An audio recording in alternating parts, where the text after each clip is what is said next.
और कोई स्थान बता दो। तो परीक्षित ने कहा स्थान तो बताएंगे, लेकिन तुम कोई अपनी खासियत बताओ कि तुम्हारे अंदर खासियत क्या है।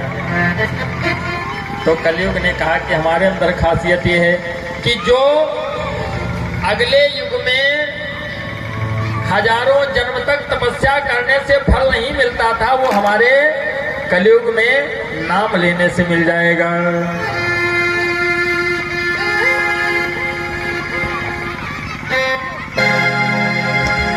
राम नाम अति मीठा है, कोई गा के देख ले।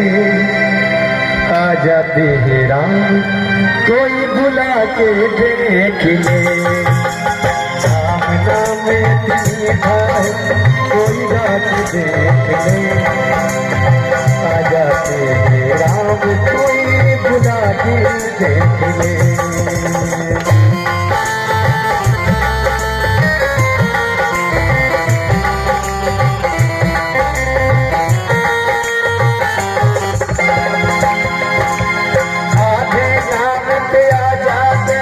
कोई बुलाने वाला, दिख जाते हैं राम में कोई भूल चुकाने वाला।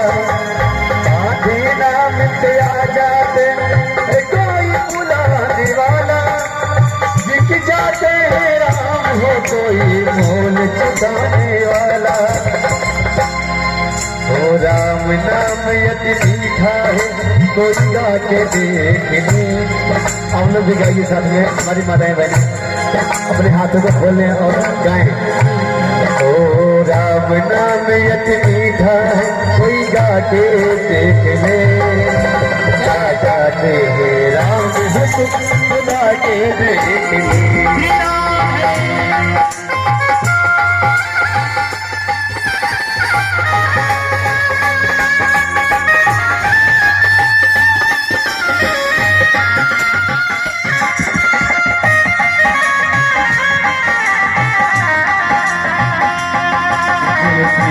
जय राम जय जय राम, श्री राम जय राम जय जय राम, जय राम जय राम जय जय राम। बोलो श्री राम जय राम जय जय राम, श्री राम जय राम जय जय राम, श्री राम जय राम जय जय राम, श्री राम जय राम जय जय राम। बोलो श्री राम जय राम जय जय, श्री राम जय राम जय जय राम। बोलो श्री राम जय राम जय जय राम, श्री राम जय राम जय जय राम। बोलो श्री राम जय राम। बोले रामचंद्र भगवान की। कलयुग ने कहा कलयुग में भगवान को प्राप्त करने के लिए सिर्फ नाम ही काफी है। यही मानस में भी कहते हैं पूज्यपाद गोस्वामी जी कि कलयुग केवल नाम आधार, कलयुग केवल नाम आधार। सुमिरे सुमिरे उतरे पारा, कलयुग केवल नाम आधार। कलयुग केवल नाम आधार। सुमेरे सुमेरे नरे तेरे पारा। जो कि कलयुग केवल नाम आधार। और भैया आधार कार्ड जो बना हुआ आपका, बिना आधार के कलयुग में कुछ होने वाला नहीं है। केवल नाम आधार कार्ड से सारा काम होता है। आप जानते हैं गल्ला मिलता है, हर चीज हर जगह आधार कार्ड है। कलयुग केवल नाम आधार। सुमेरे सुमेरे नरे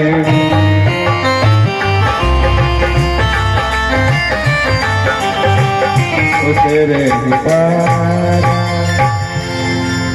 कलयुग केवल नाम आधारा, सुमिर सुमिर नर उतरहि पारा। जैसे इतना कहा कि कलयुग में सिर्फ भगवान का नाम लेने मात्र से फल प्राप्त हो जाएगा। परीक्षित प्रसन्न हो गए। परीक्षित इतना प्रसन्न हुए, कहा 4 स्थान हमने दिए, 4 कमरे मेरी तरफ से, एक तुम्हारी जो मर्जी हो मांग लो। लेकिन ये चीज नहीं कहना चाहिए।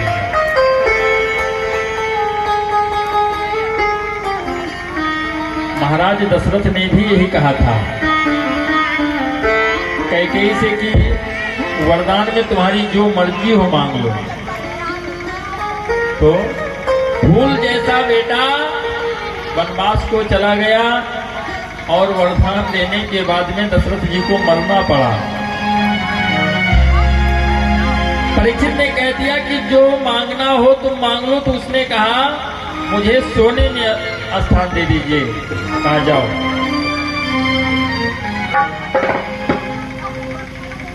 इतनी कथा जैसे सूत जी ने कही,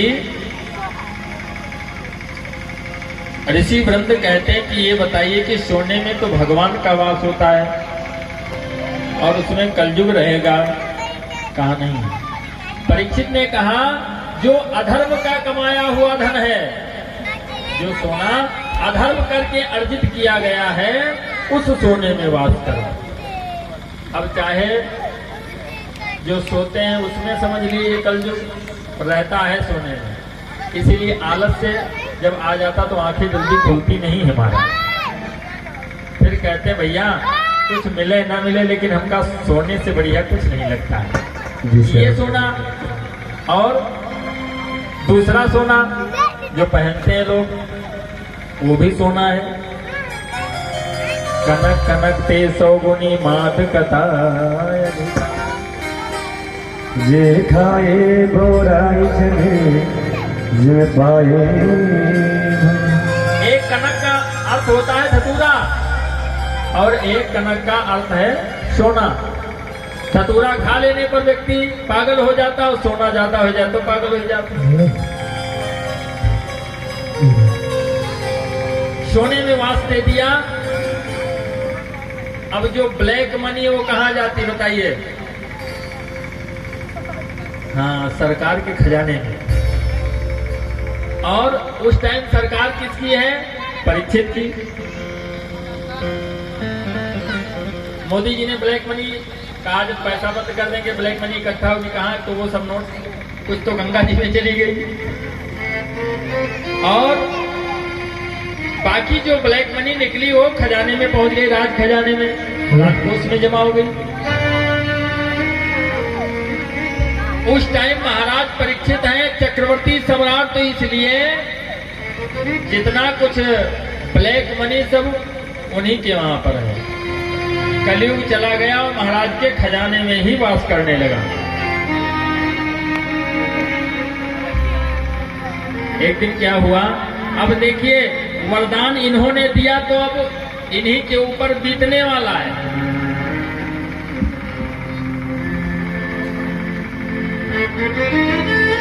एक दिन क्या हुआ कि महाराज जरासंध का जो मुकुट था वो इनके खजाने में रखा था। ये जल्दी जल्दी में निकले तो सोचा आज मुकुट अपना नहीं लगा करके जाते, बदल लेते हैं, और वही जरासंध वाला मुकुट रख लिए और बस कलयुग उसी में बैठ गया। अब कलयुग जब सिर पे बैठ गया, कहते नहीं कहा भैया तेरे कपड़े कलयुग सवार है। कलयुग बैठा शीश पे तो इनकी बुद्धि विकृत हो गई, गलत दिशा में काम करने लगी। जंगल में चले गए घोड़े को लेकर के, और उधर से जब वापस हुए तो जितने सैनिक थे इनसे छूट गए, अलग हो गए। अब ये क्या करें? तो जब हम ज्यादा व्याकुल होते, परेशान होते तो क्या प्यास लगती है, प्यास लगी इनको तो अब जंगल में जल कहाँ मिलने वाला, ढूंढने लगे। कहीं इनको सरोवर नहीं दिखा तो भागते हुए ये पहुंच गए समीप के आश्रम पर। समीप जी भीतर बैठे हुए ध्यान कर रहे थे। उनका लड़का जो था कदिजात, जिसका नाम श्रृंगी है। तो जैसे आज के लड़के हैं तो गुल्ली डंडा खेलिए या तो नहीं कंचा गोली खेलिए। उस टाइम क्या था कि वो बच्चे सब एकत्र होकर के जल क्रीड़ा कर रहे थे। गंगा जी में स्नान कर रहे थे, कौशिकी नदी में। अब वहां पे वो सब स्नान कर रहे थे और इधर ये पहुंचे तो पुकारने लगे, कोई है आश्रम में, कोई है। जब आवाज बाहर नहीं आई किसी की तो ये सोचने लगे आखिर क्या बात है।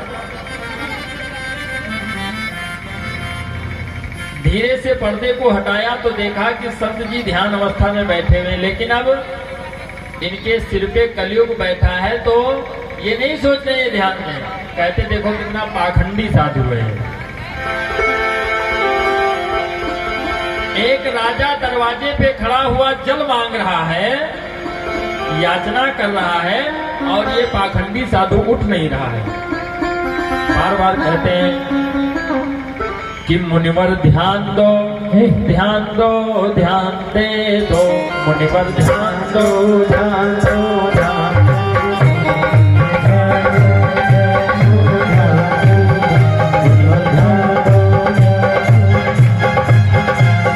राजा चलकर यहाँ पे आया, प्यास लगी है भारी। राजा चलकर यहाँ पे आया, प्यास लगी है भारी। राजा चलकर यहाँ पे आया, प्यास लगी है भारी। राजा चलकर यहाँ पे आया, प्यास लगी है भारी। ये जल का दान दो, ध्यान दो, ध्यान दे दो, मुनिवर ध्यान दो, ध्यान दो, ध्यान दे दो।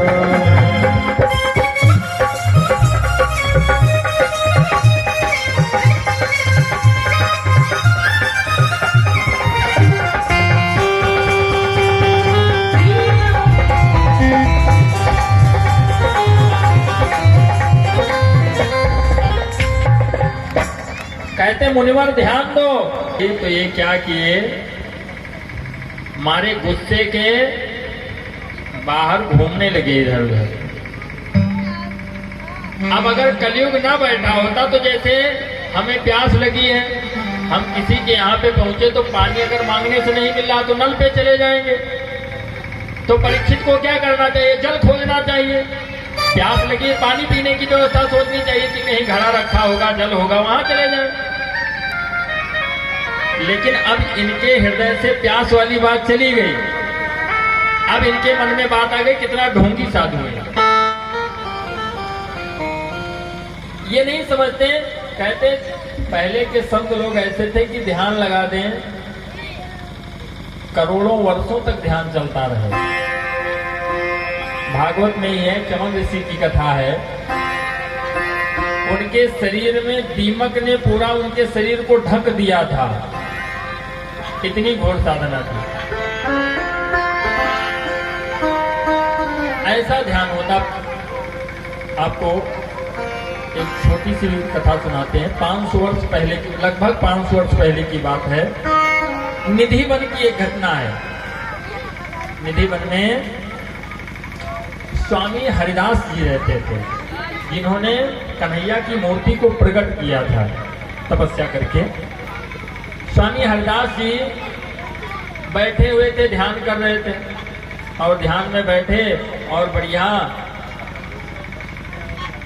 झूम रहे हैं ध्यान में बैठ करके। इधर अकबर अपने जो उनके परम सहयोगी हैं तानसेन, उनके साथ में आए थे मिलने के लिए स्वामी हरिदास जी से। ईरान से उन्होंने इत्र मंगवाया था। इत्र की बोतल बहुत मशहूर होता है इत्र। ईरान से इत्र की बोतल मंगवाए, लेकर के आए थे कि चल करके बांकी बिहारी लाल को चढ़ा दूंगा। अब आए तो देखा स्वामी हरिदास जी ध्यान में हैं और बिल्कुल मगन होकर के झूम रहे, तो इन्होंने इत्र की बोतल सामने रख दिया। अब बैठ गए कि जब आंखें खुले तो हम इनसे कहते कि इत्र ले जाकर के चढ़ा दो। काफी देर के बाद में अचानक हरिदास जी की आंखें खुली तो इन्होंने क्या किया, इत्र की बोतल को उठाया और सामने धुनी जल रही थी उसी में डाल दिया। और फिर झूमने लगे। तो जब ये अपना ध्यान से बाहर आए तो अकबर उठ करके चलने लगा। मन में सोचने लगा, देखो कितनी महंगी बोतल थी, ईरान से मंगवाया था और इन्होंने हवन में डाल दिया। जब ये चलने लगे तो स्वामी हरदास जी ने कहा, अकबर अरे जरा कन्हैया का दर्शन करते हुए जाना। तो अकबर जब कन्हैया के तरफ बढ़ा गलियों में तो उसी इत्र की खुशबू पूरे गली में आ रही है जो लेकर के आया था। और जब मंदिर में पहुंचा तो पूरा मंदिर उसी इत्र से महक रहा है। बोलो बांके बिहारी लाल की।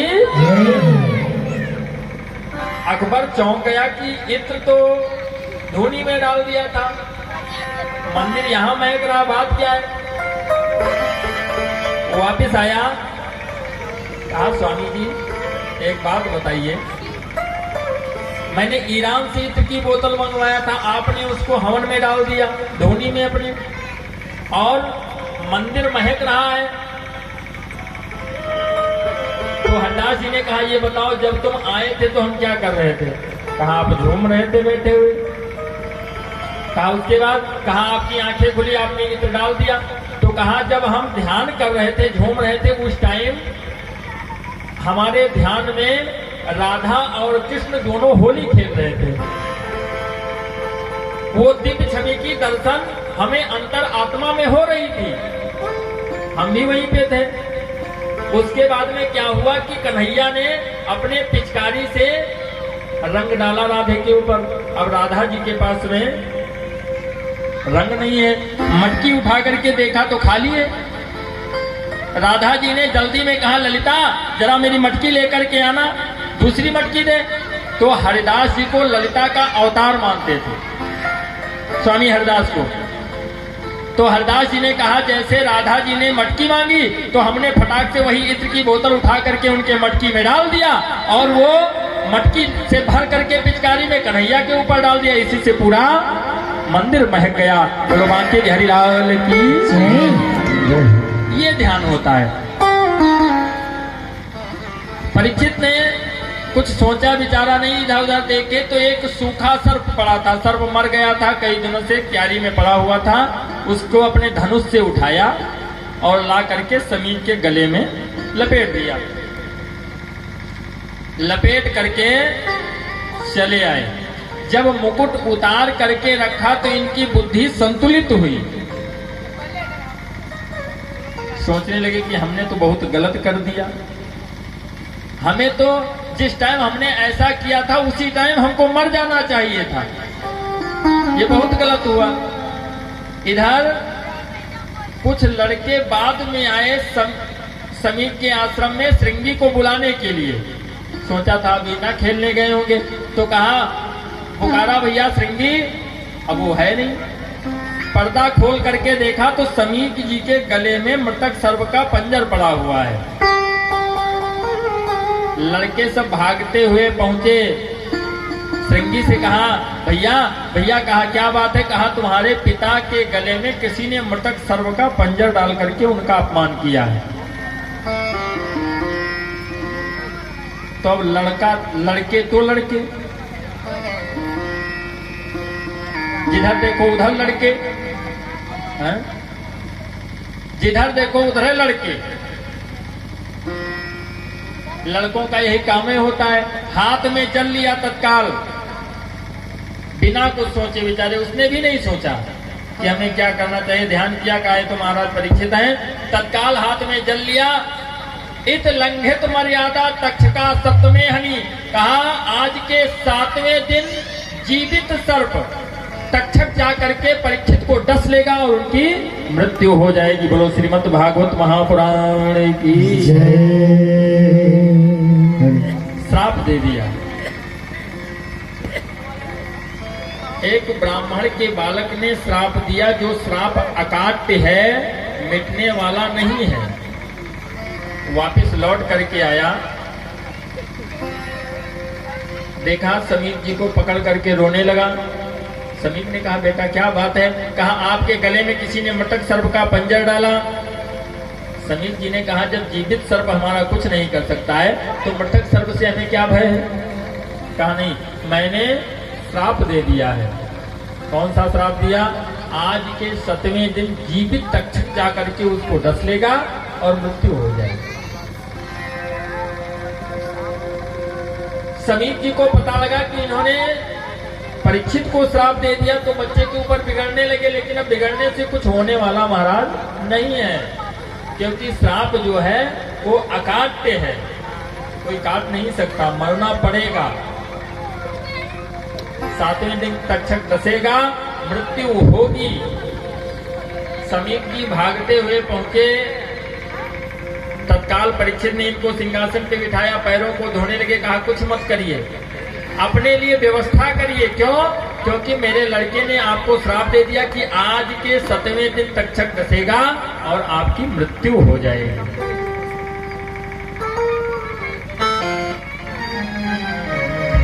परीक्षित ने कहा मुनिवर हमने अपराध तो ऐसा किया था कि हमें तत्काल मर जाना चाहिए।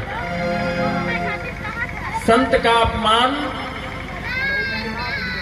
हमारे पूर्वजों ने नहीं किया, हमारे कुल में कभी ऐसा नहीं हुआ, हमने संत का अपमान कर दिया तो हमें तो मर जाना चाहिए। कहो हमें 7 दिन मिल गए हैं, ठीक उसी प्रकार हम लोगों को भी 7 दिन मिले हैं, है ना। रविवार को जन्म हुआ, सोमवार को थोड़ा बड़े हुए, मंगलवार को बचपन बीता, बुधवार को कॉलेज लाइफ, पढ़ाई किया, बृहस्पतिवार को विवाह हो गए, शुक्रवार को शादी हुई और शनिवार को तबीयत खराब हुई। बस मामला जय सिया राम, हार्ट अटैक हुआ, कहे साहब। मात्र 7 दिन हम लोगों के पास में भी हैं। अब उन 7 दिनों में हमें क्या करना? परीक्षित ने क्या किया? तत्काल अपने लड़के जन्मेजय को सिंहासन पे बिठा दिया।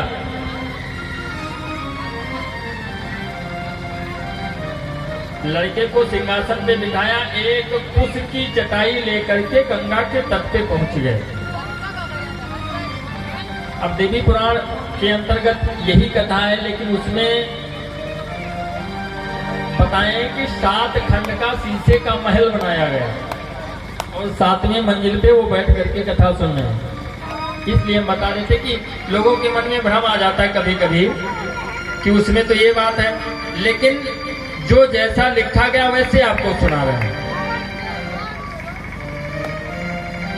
परीक्षित जी उसकी चटाई लेकर के बैठे और जितने लोग हैं सब आ गए, जितने रिश्तेदार संत लोग हैं जिनको पता लगता है कि परीक्षित को श्राप लग गया, सब लोग आते हैं, लेकिन कोई मृत्यु को काट नहीं सकता है। अच्छा, आज के समय में डॉक्टर साहब मेडिकल कॉलेज में कह दें कि इनकी उम्र 7 दिन की बची है, ले जाओ घर को इनकी, तो क्या करेंगे? घर पे लाने के बाद ये थोड़े कहेंगे इनको भागवत सुना दो, कहेंगे ऐसा है कि मुंबई वाले फूफा को फोन करो आकर के देख ले, दिल्ली वाले अंकल को फोन कर दो वो भी चले आए, क्योंकि अब 7 ही दिन है, अच्छी अच्छी चीजें इनको खिला दो, जबकि उससे महाराज कुछ होने वाला नहीं है। कोई भी रिश्तेदार आएगा तो उसमें से बांट नहीं सकता है, वो मृत्यु आएगी, मरना तो हम ही को पड़ेगा। परीक्षित ने किसी को संदेश नहीं दिया कि हमें 7 दिन में मर जाना है, जा करके गंगा के तट पर सुख ताल पे बैठे हुए हैं कथा रसपान करने के लिए, अपने मृत्यु को सुधारने के लिए कि हमें अकाल मृत्यु होगी तो प्रेत योनि में जाना पड़ेगा, प्रेत योनि में ना जाना पड़े उसके लिए। सूत जी कहते हैं कि सभी ऋषियों ने आकर के परीक्षित को आश्वासन दिया, कहा अगर आपको महामुनि सुखदेव जी मिल जाएं तो आपको 7 दिन में कथा रसपान करवा सकते हैं।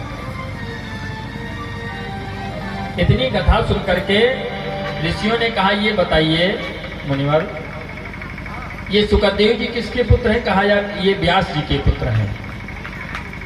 जो माता अग्नि के गर्भ से उत्पन्न हुए, जिनका नाम सुकदेव पड़े। कहा ऐसा क्यों? कहा एक समय की बात है कि माता गिरिजा अकेले बैठी हुई थी। कहां पे? कैलाश पर्वत पर। और भोलेनाथ भ्रमण करने के लिए गए थे। नारद जी उधर से निकले तो देखा कि आज गिरिजा जी अकेले हैं, तो सोचा कुछ काम बनाते चले। नारद का मतलब यह होता है जिसकी बात रद्द ना हो, वही नारद। पहुंच गए, कहा और बिटिया ठीक हो? कहा हाँ बढ़िया है। कहा ये बताइए भोलेनाथ कहाँ है? कहा वो है नहीं। कहा प्रेम करते तुमसे? कहा बहुत ज्यादा करते हैं। कहा अच्छा, हाँ सारी बातें हमसे बताते हैं। तो कहा फिर ये भी बताया होगा कि गले में जो मुंडों की माला पहने हैं वो किसकी पहने हुए हैं? कहा ये तो नहीं बताया है। कहा फिर कैसा प्रेम है? ये तो झूठा प्रेम है, दिखावा है। ये अभी तक आपसे बताया ही नहीं। इतना कह करके नारद जी अपना रास्ता लिए चले गए। और गिरिजा जी श्रृंगार को उतार करके, पहले क्या होता था को भवन, गुस्सा वाला भवन की, अगर वही कमरम कोई चला जाए तो जान लो ऋषियान है। गिरिजा जी एक कोने में बैठ गई गुस्सा होकर के। भोलेनाथ आए, कहा देवी देवी। गिरिजा जी ने कहा क्या बात है? देखा देवी आज थोड़ा गुस्से में है। अब होम मिनिस्टर अगर गुस्सा हो गया तब तो मामला गड़बड़ है सब। इसलिए बहुत ध्यान रखना चाहिए। और वैसे भी जीवन साथी हैं, अर्धांगिनी है, तो ध्यान तो विशेष रखना चाहिए। भोलेनाथ ने कहा देवी क्या बात है? कहा तुम हमसे प्रेम नहीं करते हो। कहा आज तुम्हारे मन में ये बात आई है कि हम प्रेम नहीं करते? देवी क्या नारद जी तो नहीं आए थे? कहा अगर वो ना आते तो सच्चाई पता ही नहीं लगती आज तो।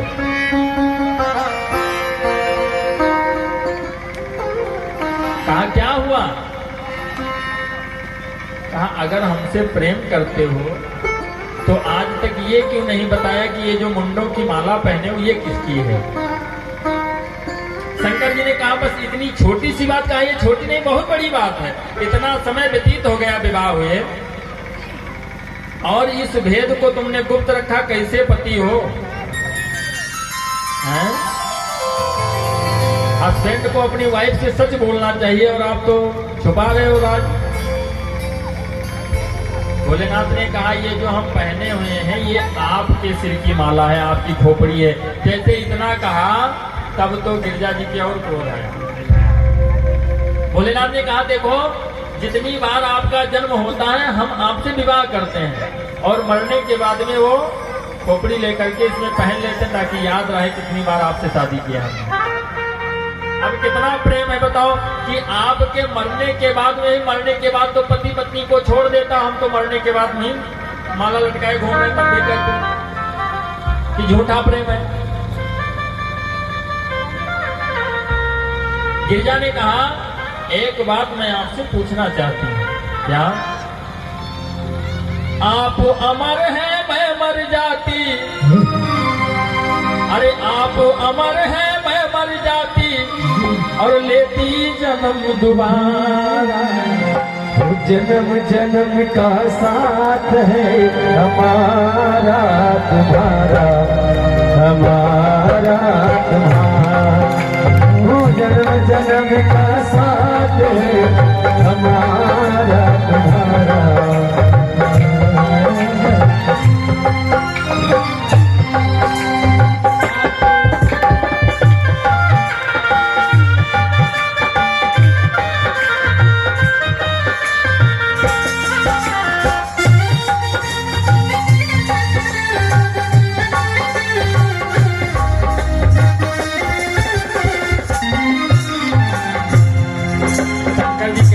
देवी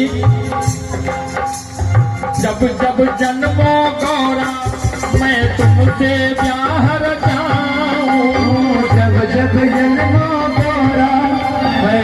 तुमसे ब्याह रचाऊं। जब जन्मो गौरा मैं तुमसे ब्याह रचाऊं। जब जब जन्मो गौरा मैं तुमसे ब्याह रचाऊं। और मरने के बाद सिर तेरा मैं अपने गले लटकाऊं। मरने के बाद सिर तेरा मैं अपने गले लटकाऊं। मरने के बाद में आपका सिर अपने गले में लटकाता हूँ। गिरजा जी ने कहा ऐसी कथा तुम हमको सुनाओ, ऐसी कथा तुम हमको सुनाओ, न मरना पड़े दोबारा।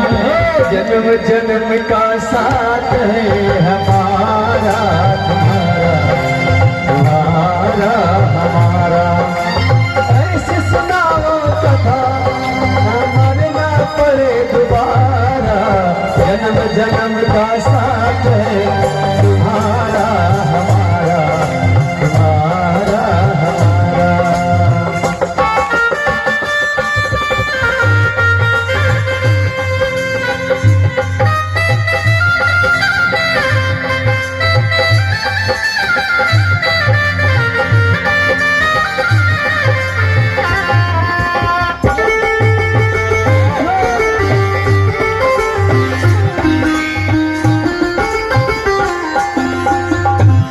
ये बताओ आप अमर हैं और मैं मर जाती हूँ।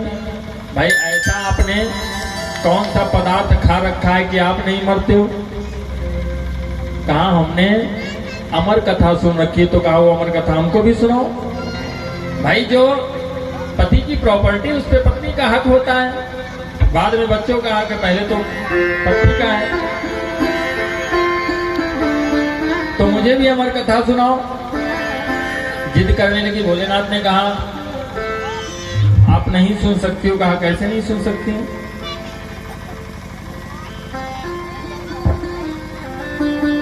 कहा ठीक है। अमर गुफा को साफ करवाया और गिरिजा जी को लेकर के वहां पे पहुंचे। वहां पर एक अंडा रखा हुआ था, तोते का जोड़ा रहता था, वो तो चला गया और वो अंडा था, उसमें से बच्चा बस निकलने वाला ही था। ये कथा प्रारंभ किए तो गिरजा जी से कहा देखो कथा हम तब कहेंगे जब तुम हुकारी भरोगी, तभी से प्रावधान है। इसलिए क्योंकि पता लगा कि हम कहानी कहते रहे और पड़ोसी सोएगी, तो इसलिए जब तक हुकारी तब तक कथा, और हुकारी बंद वैसे कथा बंद। तो गिरजा जी ने कहा ठीक है। अब कथा प्रारंभ हुई तो ये हुकारी भरने लगी और कथा के प्रभाव से अंडे से बच्चा निकल आया। आपने देखा होगा पक्षियों में तोते को जो सिखा वही बोलेगा। कहीं कहीं तो महाराज गाली देता है तोता।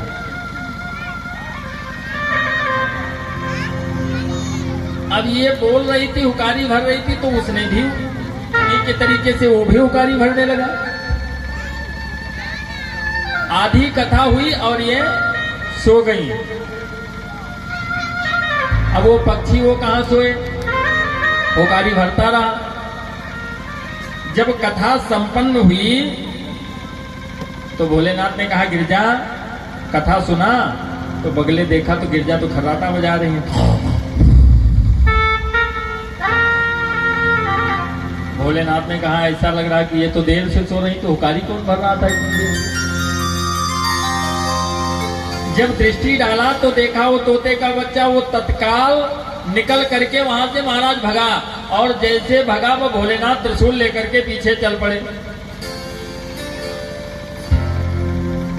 खदेड़ने लगे पीछे से उसको। अब तोता सोच रहा है कि ये झूठुआ अमर कथा है, कहा है कि ना सुनत देर ना मौत आवत देर। भाई अमर कथा सुनने के बाद अमर हो जाते हो, यही सुनाए हैं अमर कथा, और उसके बाद में त्रिशूल लेकर के पीछे आ रहे, मानो मौत पीछे चल रही है। त्रिभुवन में भागता रहा, कहीं उसको जगह नहीं मिली। अब शंकर जी के कथा चोर को कौन जगह दे दे? सोचते हैं कि शंकर जी के पास फायर स्टोर है, अग्नि का भंडार, पता लगा खोल दिए तो मामला गड़बड़। किसी ने शरण नहीं दिया। इधर माता अरणी व्यास जी की जो पत्नी है, खड़ी होकर के जमुआई ले रही थी। तोते ने सोचा ये कोई गुफा है, बस पेट में चला गया। सूत जी कहते ऋषियों, भोलेनाथ त्रिशूल लेकर के पहुंचे व्यास जी से कहा कि आपकी पत्नी ने हमारे कथा चोर को शरण दिया है, कह दो कथा चोर को बाहर करे। तो ऐसा कहां संभव है? व्यास जी ने कहा देखो भोलेनाथ, जब ये कथा चोर आपका बाहर निकलेगा तो हम पकड़ कर आपके पास ले आएंगे। भोलेनाथ चले आए और इधर क्या हुआ, समय व्यतीत होता गया। सूत जी कहते हैं 1-2 वर्ष नहीं, 12 वर्षों तक वो कथा चोर बहिरन नहीं निकला। 12 वर्षों तक माता अरणी के पेट में ही रहा। व्यास जी ने हाथ जोड़ करके कहा प्रभु बाहर निकल आओ, हमारी पत्नी को परेशानी हो रही है। कहा नहीं, बाहर जो भगवान की माया है वो हमसे लिपट जाएगी, इसलिए मैं बाहर नहीं निकलूंगा। भगवान को स्वयं आ करके आश्वासन देना पड़ा। कहा बेटा बाहर निकल आओ, हमारी माया तुम्हारे ऊपर अपना कार्य नहीं करेगी। तब जाकर के 12 वर्षों के बाद में वही तोता बालक बन करके निकला। बोलो सुखदेव भगवान की। निकलते ही यम प्रव्रजंतम अनुपेतम अपेत कृतम द्वैपायनो विरह कातर आजुहावा। निकलते ही यम प्रव्रजंतम अनुपेतम अपेत कृत्यम द्वैपायनो विरह कातर आजुहावा। निकलते ही परव्रजंत हो गए। व्यास जी पीछे से दौड़ रहे, बेटा रुक जाओ रुक जाओ। वो निकला, सीधे जंगल में चला गया। वही सुखदेव जी जिन्होंने अमर कथा सुन रखी है, वो परम ज्ञानी है, उनको आत्मज्ञान भी है। जो कुछ व्यास जी लिखते हैं वो उनको पता लग जाता है। ऋषियों ने कहा कि अगर सुखदेव जी आ जाएं तो आपको 7 दिन में कथा भली भांति सुना सकते हैं। सभी बैठे हुए थे, भगवान का ध्यान कर रहे थे। इतने में वहीं पर 12 वर्षीय सुखदेव जी